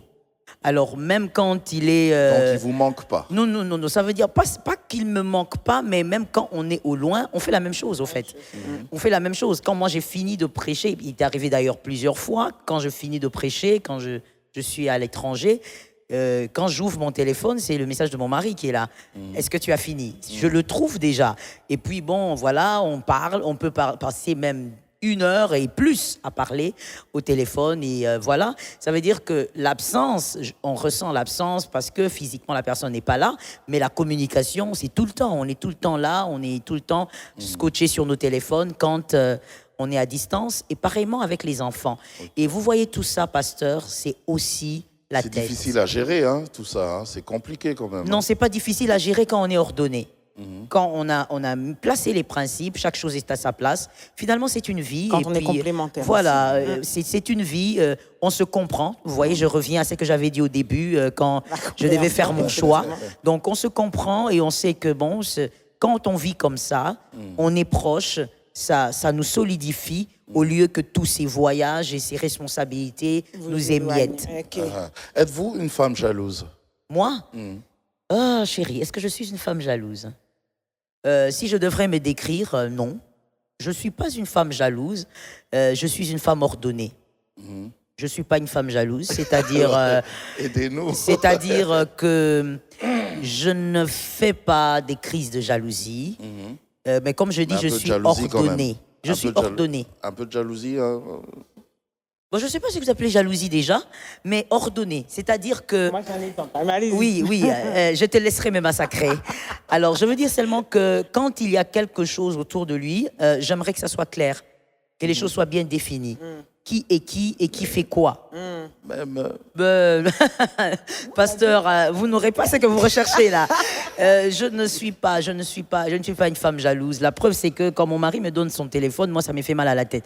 Je lui dis toujours, quand il me donne le téléphone, qu'il est au volant, il me dit appelle tel numéro, je lui dis toujours comment on fait pour entrer dans ton téléphone. Parce que je ne le touche pas et voilà. Ça veut dire que non seulement je lui fais confiance, mais je me dis... Vous ne touchez pas par rapport à la confiance, hein? Par rapport à la confiance et par rapport à la paix. Aussi. ça donne pas la paix d'être en train de fouiller dans le téléphone. Ça veut dire, ça vous donne pas la paix. Et même si, je parle à cette dame-là, par exemple, qui subit dans son mariage les tromperies et tout ça, mais ça donne pas la paix que de fouiller encore dans ce téléphone-là. Donc, je reviens à ce que je disais, moi, je suis quelqu'un d'ordonné, je veux savoir qui est là, pourquoi, et même quand c'est un homme, il le sait, je veux savoir pourquoi c'est ton ami, qu'est-ce que tu lui apportes, qu'est-ce qu'il t'apporte, et ben voilà. Et papa est jaloux. Avant que tu... J'avais un exemple. Garde ton exemple là. Ah, voilà. d'accord. Et papa, vous êtes jaloux, pasteur Timothée? Je voulais compléter sa réponse, mais bon, je peux parler pour moi. Compléter et puis parler pour vous. Mais en même temps, ce que tu oublies, c'est que tu leur poses la question à chacun, alors qu'ils sont semblés faire un. Vous savez qu'en réalité, la réponse, c'est pour ça que le pasteur te dit toujours, elle a déjà tout dit. Bon, chacun a son cœur en termes de jalousie. Moi, je pense d'abord que tout le monde est jaloux. Hein? C'est une question très difficile. Vous-même. Trop simple. Vous-même. Et pas une jalousie qu'on remarque. Pas une pincette, là. Non, pas les gens de jalousie qu'on remarque. Vous savez, quand vous avez quelqu'un de sûr, hein? Si vous êtes vous aussi quelqu'un de normal, vous n'avez pas trop de jalousie, ça vous met à l'aise. Vous n'avez pas trop de problèmes. Par exemple, parce que j'aimerais bien entendre la question, l'exemple est là. Parce Ingrid attaque. Pour mieux comprendre la jalousie, il faut des exemples. Moi, par exemple, je ne peux pas être mal à l'aise parce que ma femme est en train de causer avec un homme. OK. Ah non, ils ont causé longtemps. Oui, ça. Par exemple, je suis à la maison, elle est au bureau, j'appelle par exemple le protocole, on me dit non, elle a reçu tel monsieur. Oh non, papa, ça fait déjà 1 heure qu'il parle. Oh non, papa, ça fait déjà maintenant 2 heures qu'il parle. Je suis à l'aise. OK. Parce que je connais ma femme. Et si elle parle au téléphone avec un homme? Parce qu'on sait savoir si c'est un homme ou une femme. Non, là encore, c'est moins. Là, ça me dérange moins. 30 minutes, par exemple, un politicien, il y a parfois des politiciens, je ne vais pas les citer ici, parfois qui appellent. Ah, on a suivi telle vidéo, vous voulez rencontrer cette femme, elle a pris des minembo et tel. Il y a des policiers qui appellent. Qu'ils fassent 10 minutes au téléphone. Je sais que tout le monde n'est pas sérieux. Je m'en fous qu'il soit sérieux ou pas. Mais ma femme, je sais qui elle est. Elle est sérieuse. Voilà. Mais vous avez elle est sérieuse. Donc moi, je suis vraiment sérieusement alors à l'aise. OK. Ça ne me dérange pas. Donc elle peut voyager, elle peut aller... souvent quand on voyage, on nous place dans des hôtels. Vous voyez? Une fois elle est revenue, je crois que c'était à Toronto. Là où tu as trouvé, on l'a appelé à la réception pour lui proposer, pour lui dire, il y a un document là, est-ce que vous pouvez le faire été? Il a fait été, c'était des hommes. C'était des hommes, je crois, en caleçon ou en petite culotte. Des hommes bien musclés, tout ça. Et on lui dit, tu choisis, madame, vous êtes une personne occupée, vous êtes fatiguée parfois. Si vous avez besoin de quelqu'un, on peut vous envoyer la personne. Est-ce qu'on savait qu'elle est pasteur? Non. Je crois et qu'elle est très sérieuse. Non, on ne savait pas. On savait seulement que c'est une femme d'affaires qui passe, qui est entre 2 avions, qui va passer peut-être 2 nuits là-bas ou 3 nuits. Bon, écoute, on peut, pour te relaxer, voilà. On lui propose. Il dit, choisissez le numéro que vous voulez, et puis la personne va monter dans la chambre. Ouais. Dans les grands hôtels, ça existe comme ça. Je ne vais pas citer le nom de l'hôtel. Vous voyez? Alors, elle passait à Toronto, et puis voilà, c'est arrivé. Et puis, elle m'a appelé, tu sais ce qui m'est arrivé hier? Voilà, elle m'a raconté, on a ri. Et puis, c'est fini. Un autre homme va se sentir en insécurité, il va dire, oh mon Dieu! Donc, ma femme là, donc c'est comme ça qu'on la voit, quoi. Mais si on souffre de ces genres de jalousie, on ne peut pas faire de grandes choses dans la vie. Vous voyez, par exemple, ça là, ce qui est arrivé là, nous, on ne savait même pas que ça existait comme ça. C'était la première expérience. Ce sont des choses qui... C'est une chose normale, ouais, dans la vie, dans le paganisme, mais ça peut vous arriver dans la mondanité. Ça peut vous arriver d'être jaloux quand même par rapport à, je sais pas, quelque chose, une circonstance. Elle ne m'a pas encore donné l'occasion jusqu'à là. Mais des fois, en fait, la jalousie, vous voyez, c'est là que... elle est basée que sur un côté. Parce que la jalousie dont tu es en train de parler et dont vous répondez, c'est que sur elle, forcément, non. Ça peut être sur le regard d'une personne. Mon exemple était simple. Elle est à l'église, elle prêche, c'est une femme publique. Vous êtes un homme public. En fait, ça va de pair la question. Oui. C'est-à-dire que, attendez, pasteur Timothée, il donne bien, il est grand, il enseigne. Il y en a plein qui viennent, quand ils viennent à l'église, ils ne le regardent pas pour ses bonnes prédications ou pour autre chose. C'est-à-dire qu'il y en a qui ont Alalissimissou, Azamwa, voilà. Non mais c'est la réalité. Vous savez que c'est vrai. Donc, c'est plutôt dans ce sens-là que si vous, votre regard trouve ça, elle réagit comment? Généralement, à l'intérieur. Hein. Ok, Merci ok. Ingrid. Ok. Alors si moi, par exemple, je tombe sur un regard comme ça, alors j'ai deux réactions. La première, par rapport à la personne, hein, la première, c'est que j'ai pitié. Parce que c'est une personne qui ne sait pas ce qu'elle veut. Et deuxièmement, pasteur, je vais encore te faire rire, j'ai encore pitié parce que c'est une personne qui n'aura jamais ce qu'elle veut. Oui, j'ai pitié, donc je me dis, c'est triste pour jusqu'aujourd'hui avoir ce genre de système de pensée. Deuxièmement, ça dépend au fait, voilà pourquoi j'ai dit que j'ai deux réactions. Deuxièmement, je peux ressentir une colère. Pourquoi? Parce que je me dis qu'il y a encore des personnes qui pensent briser ou détruire ce qui bénit beaucoup de gens. Oui. Parce qu'aujourd'hui, je veux vous dire quelque chose qui va peut-être vous surprendre, je ne sais pas. Aujourd'hui, si pasteur Timothée divorce du pasteur Joël, est-ce que vous savez que le dégât n'est pas seulement le fait que je ne serai plus avec cet homme? Vous savez combien de personnes vont perdre les repères de la bénédiction? Je parle des repères terrestres. Vous avez bien parlé parce que le repère éternel, c'est Christ. Mais est-ce que vous savez combien de personnes seront détruites? Parce que vous êtes un exemple pour beaucoup. Simplement parce qu'il y a des gens qui suivent une prédication parce que les deux sont ensemble, parce que les deux s'entendent bien. Ils ont besoin de ça. Donc, vous voyez un peu ma colère? Ma colère est à ce niveau-là. Je me dis, en fait, tu envies un homme, c'est peut-être naturel, mais tu ne réalises pas quel type de dégâts tu ferais en voulant sortir avec cet homme-là. Vous voyez ça? Et ce qui est aussi vrai, mon mari, il est là, il peut le témoigner, je ne peux pas entrer dans ma maison, faire du bruit sur mon mari à cause d'une femme qui a jeté des regards sur lui. Ou qui a envoyé un message. C'est cette femme qui a jeté les regards sur lui. C'est pas lui qui a regardé. Si lui, il regarde, je m'adresse à lui. Mais si la femme regarde, écoute, je ne veux pas le tuer pour une femme qui l'a regardé. Et puis, il faut dire, j'ai de l'œil. Si c'est une femme qui ne regarde pas une pasteur, fois, j'ai pas fini. Elle regarde tout le temps. Pasteur, j'ai pas fini, pas fini. Moi, j'ai de l'œil, ok? Je sais que j'ai épousé un bel homme. J'ai épousé un bel homme, même si la beauté est relative. FBI. Même si la beauté est relative, je crois que j'ai épousé un bel homme. Donc pour moi, c'est normal que quand il soit là, que, comme Ingrid l'a dit, qu'il y ait des femmes qui regardent parce qu'il est beau. Et moi d'ailleurs, Ingrid, moi, je pousse mes pensées plus loin. Ça veut dire que je sais qu'il y a des femmes aussi qui viennent à l'église simplement parce que j'ai un bel homme. Génial. Elles ne viennent pas pour la prêche. Ah non. Alors, puisque vous êtes, et en même temps vous parlez de ça, le couple parle de ça et d'ailleurs très très bien. Alors je vous la pose cette question à vous. Quelle est la place du sexe dans votre couple? J'adore tonton Jaco parce que c'était dans la séquence dans laquelle je voulais qu'on entre. C'est pour ça qu'on s'aime comme ça. Trop intime, ça. Ah ben, écoute. Parce que vous en parlez toujours. Et vous en parlez bien. Vous en parlez bien, le couple. Et ça peut être plus un enseignement. Prenez-les pas personnellement. Pas personnellement. J'aimerais vraiment que ce soit plus pour enseigner ceux qui regardent. Enseignez-nous. On est en train d'interroger un couple pastoral. Oui. Quand Oui. vous ne prenez pas personnellement, ça, donc, mais enseignez-nous voilà. plutôt. OK. Voilà.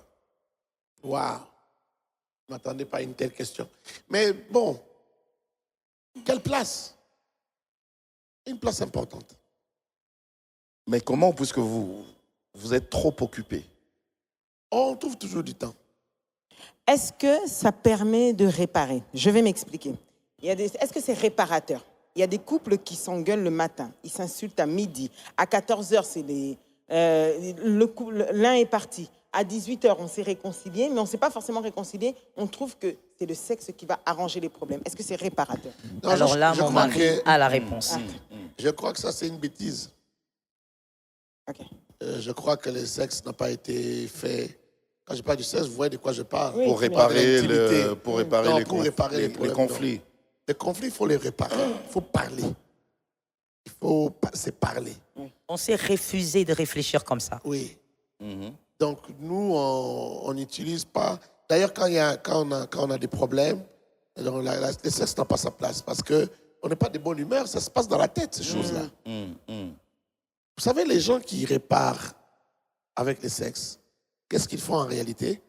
Ils essayent comme de fermer un tiroir dans leur cerveau. Ok. C'est-à-dire, ils essayent d'oublier leurs problèmes et puis s'occuper de la sexualité pour que la sexualité puisse inhiber ces problèmes-là, puisse effacer, couvrir ces problèmes-là. Or, c'est juste une illusion. Oui, parce que ça va revenir, ça va ressurgir. Ça va revenir, oui. C'est pas au même moment, même un jour. C'est comme ça que vous allez voir des gens, ils s'injurient tous les jours, ils se tabassent tous les jours, mais ils font des enfants. Ça veut dire quoi? Ils essayent d'inhiber ces problèmes-là avec la sexualité, mais après, ils se rendent compte que le problème est toujours là. Quand il faut se chamailler ou se tirailler un peu, au lieu que ça soit un peu apaisé, ça sera toujours grave. Pourquoi c'est grave? Parce que c'est une ancienne plaie qui s'ouvre. C'est une ancienne plaie qui s'ouvre et c'est toujours grave. Ils s'injurient des choses graves. Ils sont très virulents, très violents parce que c'est une ancienne plaie. Et si, Le final qui n'a pas été soigné. si cette jamais été intimité soigné. venait après avoir parlé, là, ça va, ça peut passer. Vous dites? Si cette intimité, cet acte-là, Vous venait arrangez, vous après, êtes vraiment dans... après avoir parlé. Oui, vous êtes vrai. Ça dit vous Là, êtes c'est vrai. bon, hein? Vous vous sentez bien, vous sentez de l'amour, de l'attirance envers l'autre, et puis vous le faites. Ça dit vous êtes vrai. Vous n'essayez pas de couvrir quelque chose ou de guérir quelque chose Qui peut ressurgir. oui, en faisant les sexes, non. Je voudrais dire ceci. Comme je le disais, on s'est interdit d'avoir cette façon de faire. D'accord. Oui, on s'est refusé. Et ça encore, c'est la tête. La tête, On j'avais- s'est refusé. On ne répare pas un problème par le sexe. Et j'aimerais dire d'ailleurs en général, parce que je l'ai senti dans mon cœur, peut-être c'est pour une femme ou je ne sais pas pour un homme, on ne comble pas un trou ou un vide, on ne règle pas un problème avec un plaisir. On ne règle pas un problème par un plaisir. Il y a beaucoup d'hommes, par exemple, je vais dans un autre sens, tu bats ta femme sérieusement et tu la bats, tu la laisses là en train de pleurer, tu sors, tu reviens avec un sac à $500 et tu déposes ça là, tu dis chérie, voilà. Et il y a ces hommes-là, ces hommes qui pensent que voilà, son argent règle ce problème. Et vous verrez la femme à magasiner les sacs, Non, mais son cœur Je viens avec un est sac blessé. et je demande pardon, non? Demandez d'abord pardon, apportez votre sac après. Ok. Demandez d'abord C'est ça, la pardon. démarche, ok. Exactement. Vous pouvez apporter les sacs à une autre occasion. C'est ça que je veux dire. Apportez votre sac après. Si vous voulez l'amener à une autre occasion, comme mon mari le dit, ou quelques minutes après, c'est comme vous voulez, mais ne faites pas croire à l'autre qui a été offensé, ça peut aussi être un homme qui a été offensé, que c'est l'argent qui règle ça, que c'est le plaisir qui... Parce que l'argent, c'est le plaisir, que c'est le plaisir qui règle. Voilà pourquoi je disais qu'on ne règle jamais, en tout cas, si vous voulez être heureux dans un mariage, ne réglez jamais un problème par un plaisir. Par un plaisir. Que ça soit financier, que ça soit lui accorder, lui acheter une parcelle. Demandez d'abord pardon ou réglez d'abord le problème. Parce que vous savez, il y a de ces problèmes dans le mariage. Au fait, ce n'est pas un problème de pardon, ni à gauche ni à droite. Non, c'est juste un problème d'harmonisation. On harmonise et ensuite on a le plaisir. Mais quand vous pensez que le plaisir peut régler un problème, vous êtes très mal Vous avez parti. tout faux. Mais pasteur Joël, vous prêchez dans un pays les moins avancés. Dans un des pays les moins avancés. Donc vous savez qu'il y a forcément une différence entre les riches et les pauvres. Dans la tête de 80% de la population, et encore, je suis gentil, dans leur tête, tout se règle par les biens. Donc ce que vous êtes en train de dire, oui, dans certains coins du monde, mais dans la réalité même, ici, comme nous sommes au Congo, elles ont basé tout sur les biens. Et certaines femmes, d'ailleurs, sont contentes de se voir que finalement, quand on s'est battu, il m'a donné un sac à 500 €, il m'a acheté une parcelle. Et votre discours est-il réellement adapté pour elle ou bien qu'est-ce que vous faites pour que cette femme-là puisse voir autrement le mariage? Vous savez, Madame Ingrid, je ne suis pas à votre place, sinon je vous aurais posé une autre question. C'est-à-dire, une personne qui a le voile sur le visage ne peut pas bien avancer. Je parle du voile dans le sens ou d'un vêtement, par exemple, mais qui lui empêche de voir. Cette personne ne peut pas bien avancer. Je veux reprendre encore ce que je dis. Une personne que vous prenez et vous mettez sur son visage un tissu, vous mettez sur son visage un habit, ne sait pas voir où mettre les pas. Une fille qui a grandi avec certaines blessures est déformée. Elle ne sait même pas ce qui est bien pour elle. Vous savez, moi je veux vous dire, c'est vrai que c'est une question de pauvreté, c'est que vous dites. Quand on offre un cadeau, la fille elle est contente. Il y a l'aspect pauvreté. Mais ça va bien au-delà. Ça va aussi dans le fait que cette fille a été déformée dans sa croissance. Elle a été déformée. Il y a des choses, elle a des lacunes.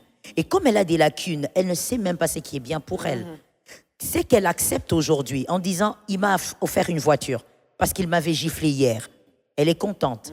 Mais ce qu'elle ne sait pas, c'est que son cœur a un problème qui fait à ce qu'elle ne sera jamais une bonne femme ou heureuse dans un foyer. Parce qu'elle ne sait pas comment régler les problèmes de sa vie.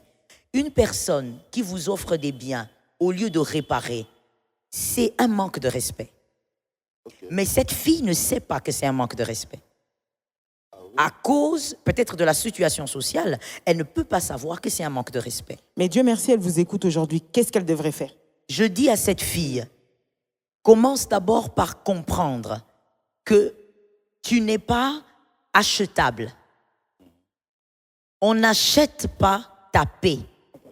On négocie ta paix. On ne doit pas acheter ta paix. Tu es troublé, tu es tourmenté, on t'a battu, on t'a giflé, on t'a insulté, on a insulté ta mère, on a fait des choses bizarres sur toi. On ne devrait pas acheter ta paix.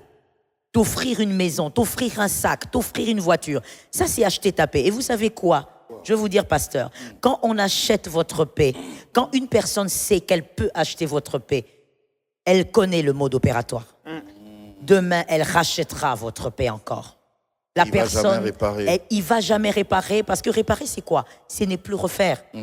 C'est passer à autre chose. C'est faire mieux ou c'est faire carrément autre chose. Mais quand quelqu'un sait que quand il te bat, il peut acheter ta paix, demain, il fera la même chose et il achètera encore ta paix. Alors moi, je vous pose la question, Madame Ingrid. Vous croyez que cette fille, même si elle accepte ses maisons, ses voitures, vous croyez qu'une fille qui vit comme ça est heureuse? Elle ne peut pas être heureuse. Non. Ce ne sont pas ses biens qui la rendent heureuse. Au fond d'elle, elle a un vide. Voilà pourquoi je vous disais au départ, une personne qui a des lacunes à cause de son éducation ne peut pas savoir ce qui est bien pour elle. Mais je dis donc à cette fille qu'on négocie ta paix. Au partir d'aujourd'hui, mademoiselle, fais comprendre à cet homme qu'il faut qu'on négocie ta paix. C'est-à-dire, tu m'as fait du mal, répare avec les mots, répare avec les paroles. Je dois te faire comprendre que je ne peux pas vivre comme ça. Et toi, dis-moi si tu es prêt à devenir un autre homme. L'homme qui peut simplement me donner la paix. Et tous les restes, les bijoux, les vêtements, oui, on les aime, mais ça doit venir après. C'est vrai, vous parlez de la négociation. Je continue en posant une autre question. Est-ce que le dialogue, c'est important dans un couple? Très important. En fait, tout ce que nous avons dit ici, ça tourne autour du dialogue. Tout ce qu'on a dit, il n'y a pas d'harmonie dans un foyer sans dialogue. Quand est-ce qu'on doit dialoguer? Et quand est-ce qu'on doit se taire? Il n'y a pas de moment où on ne doit pas dialoguer. On doit dialoguer tout le temps. Oui. Dès que besoin se présente, dès que on doit dialoguer tout le temps. Au volant. Ah tiens, j'avais suivi une prédication. Oui, du volant. Des couples qui parlent pas quand vous êtes dans la voiture. Oui, qui parlent pas. Je trouve ça incompréhensible. C'est quoi le problème? Comment vous manquez de choses à vous dire? Parce qu'en fait, quand vous êtes mariés, vous êtes des amis. Et j'ai dit, en passant à ceux qui nous suivent, épousez des amis. Ok. Épousez quelqu'un qui doit devenir ou qui est déjà votre ami. N'épousez pas quelqu'un qui est comme votre commandant en chef, vous êtes derrière. Épousez votre ami. Épousez une amie. Quand Comme épousez vous une avec femme, Pasteur Joël. mais comme nous on est des amis. C'était votre ami déjà, d'ailleurs. On n'était pas forcément amis avant. Ils se connaissaient. Vous On se connaissiez, ok. Mais... Vous êtes devenus amis. Oui, mais parce que moi, justement, je me sens bien avec quelqu'un qui est ami. Quand tu n'es pas ami, je ne me sens pas très bien. Pasteur Timothée, Oui. qu'est-ce qu'a le pasteur Joël que vous n'avez pas? Comment? Qu'est-ce qu'elle a que vous n'avez pas? Ah, une question difficile, mais il suffit que je réfléchisse un peu. Parce que vous êtes tellement complémentaires, alors... Oui. Je reconnais qu'elle a une sagesse que je n'ai pas. Je reconnais qu'elle a une sagesse que je n'ai pas. Ok. Je suis plus âgé qu'elle. Mais depuis toujours, hein, elle a toujours... elle voit toujours quelque chose que je ne vois pas. C'est-à-dire quand on analyse la situation, il y a un problème, on analyse la situation, elle voit toujours un aspect que je ne vois pas. Au-delà de ça, sa sagesse, elle est aussi inspirée de Dieu, dans ce sens où elle a les dons de parole de sagesse. C'est-à-dire, quand il y a un problème, je peux parler, je ne trouverai pas les mots qu'elle va trouver. Vous voyez? D'accord. Donc, ça, déjà, c'est quelque chose qui met une grande différence entre... Que vous n'avez pas. Oui, que je n'ai pas.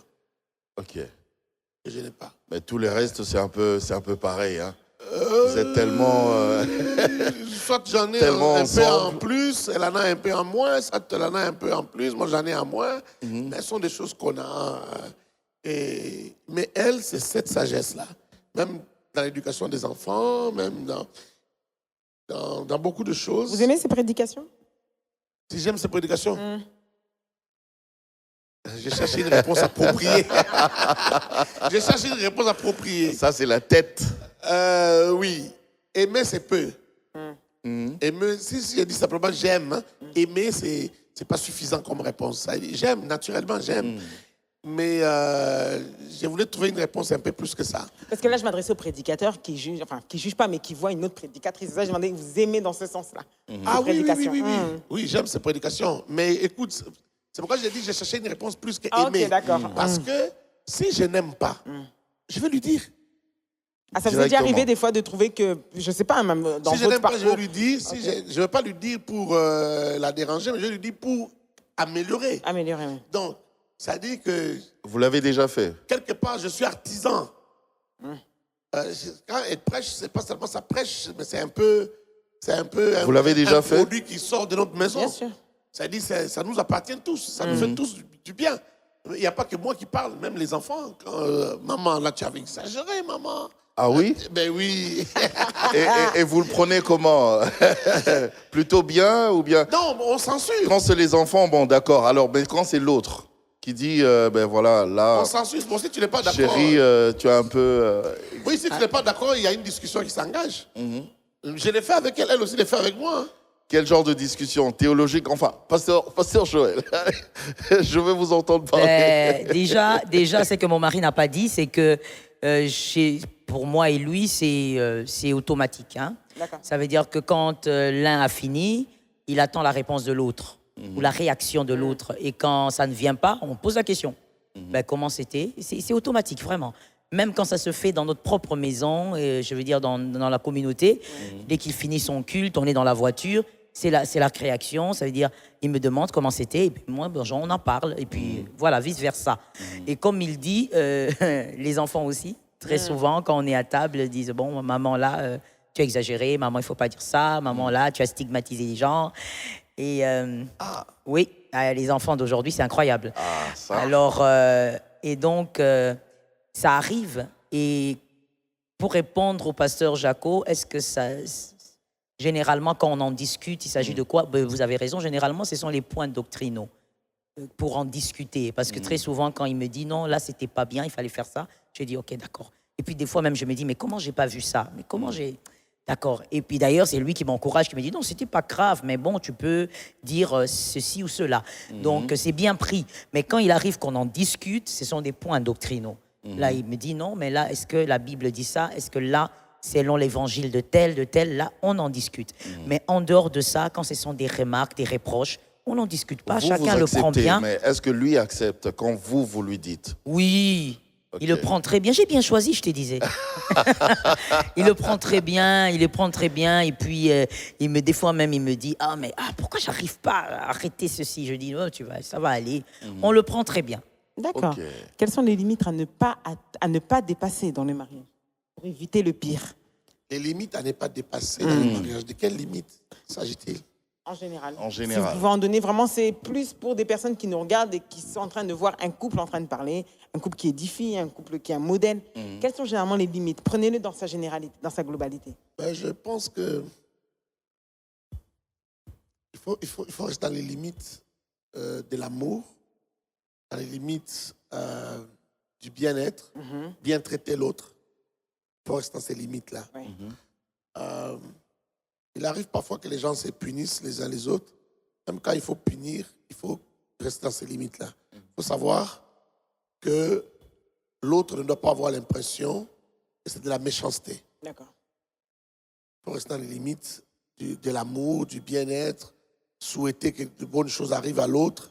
Comme on dit, si je t'aime ou parce que je t'aime, je veux que le bien t'arrive. Je veux que tu sois bien. Je vois parfois des gens le dire même à un fiancé ou à une fiancée qui part, qui s'en va. Il dit, bon, comme c'est bien pour toi, alors je veux que le bien t'arrive, je te laisse même partir. Parce que Va je avec t'aime. l'autre, tu te sens mieux avec l'autre. Si on peut le faire même avec quelqu'un qui te quitte, et avec la femme ou l'homme que tu as épousé, avec qui tu vis, tu dois lui souhaiter le bien. Donc il faut rester dans ces limites-là. Même quand tu fais quelque chose qui peut être mal perçu, il faut expliquer. D'accord. Donc il ne faut pas aller trop loin. Si il y a des gens qui ont grandi dans des familles où on se bat les uns les autres, où on tape les gens. Mais tu épouses une femme qui, une claque pour elle, c'est très grave. Son père ne l'a jamais touché. Personne ne l'a jamais touché. Il faut comprendre ça. Il faut rester dans ces limites-là. Ok. Donc, les limites à ne pas dépasser, c'est les limites de l'amour. Il ne faut pas aller au-delà.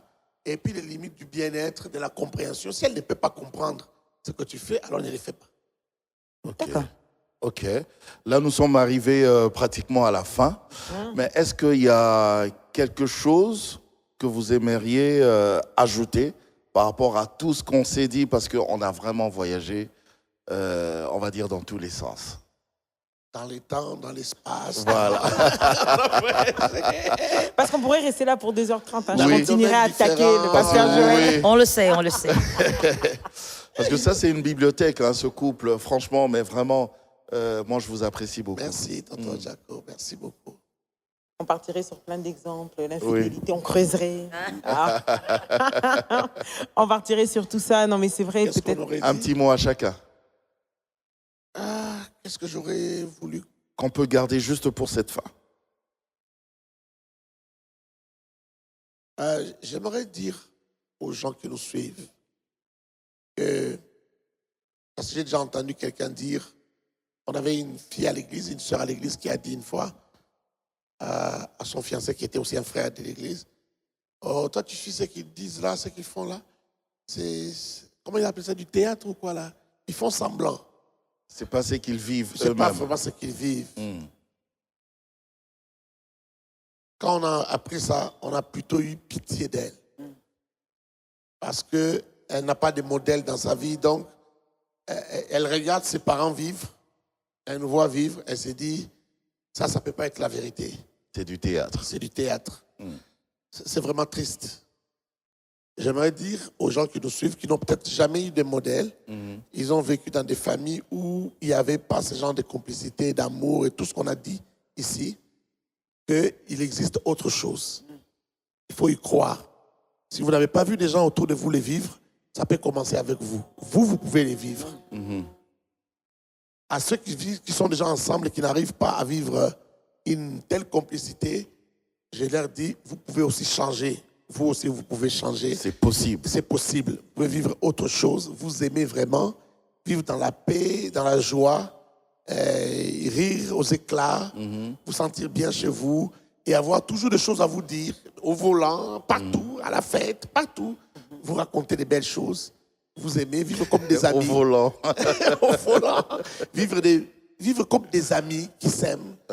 Vous sentir bien avec votre femme, votre mari, comme vous vous sentez bien avec des amis que vous aimez. Pourquoi vous vous sentez seulement bien avec les amis et vous ne vous sentez pas aussi bien ou autant bien avec votre femme ou votre mari? Ou votre mari.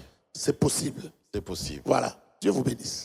Pasteur Joël. Pour le pasteur Joël, j'aimerais qu'au-delà de son message, qu'elle donne aussi à cette femme-là, je pense à cette femme-là qui a peur, cette femme-là qui a peut-être 3, 4 choix qui se présentent devant elle et qui n'y arrive pas. Je sais que vous avez souvent les mots consolateurs, vu qu'on ne parle que de vous dans ce sens-là. Et je sais qu'on prendra cette partie-là. J'aimerais que vous réconfortez cette femme, que vous puissiez la pousser à y croire encore. Elle veut peut-être un mariage, mais elle ne l'a pas. Elle attend, elle attend. Elle fait sans doute peut-être tout ce que vous prêchez. Elle vient, elle prie toutes les étapes que le pasteur a repris, mais malgré tout, ça ne vient pas. J'aimerais que vous vous adressiez à cette femme-là. Je commence par là. Je commence par dire à cette femme, écoute, ne t'agite pas. Il y a une femme aussi qui m'avait posé la question, je crois que c'était en Suisse, elle me dit, j'ai tout fait, comme vous l'avez dit Ingrid, je me suis formée et tout, mais ça ne vient pas.